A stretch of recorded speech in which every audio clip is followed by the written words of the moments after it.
So sayang naman if we lose momentum. So the resolution is to take the 400 from contingency. Ipinababalik ni Pangulong Ferdinand Marcos Jr. ang binawas na 400 million pesos na pondo ng Department of Tourism. Ang pondo na nakalaan sa branding at promotions ng kagawaran ay kukunin sa contingency fund ng Pangulo.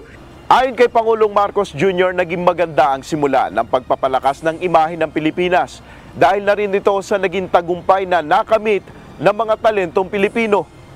We have to maintain the momentum. There is already momentum. Yes. It doesn't hurt that we have people like Sophronia winning The Voice. Yes. We have all of this, that we have Kaloy Yulo winning the Olympics. All of these things that our people are doing, that's great for the Philippines. And then we're still living off the wonderful performance of Filipino health workers during COVID.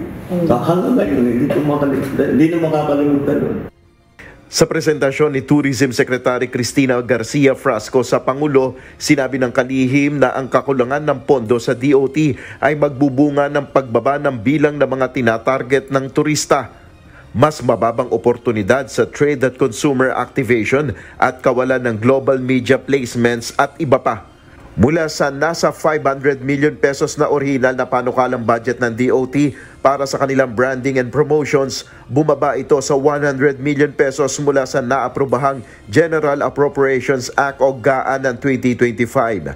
Bilang pagkilala sa kahalagahan naman ng paghahanda sa isa na naman posibleng global pandemic, nagpahayag ng malakas na suporta si PBBM sa patuloy na konstruksyon ng Virology and Vaccines Institute of the Philippines o VIP building. Hiniling ng Department of Science and Technology ng pagpopondo sa proyekto upang maiwasan ang pagkaantala at pagkasira ng istruktura ng VIP Administration Building.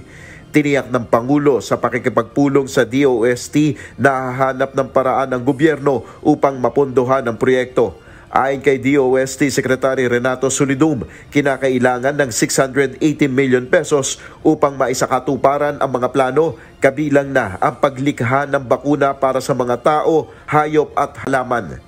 Nel Maribuhok, UNTV News and Rescue. Diyos ang aming sandigan, serbisyo publiko ang aming pinahalagahan.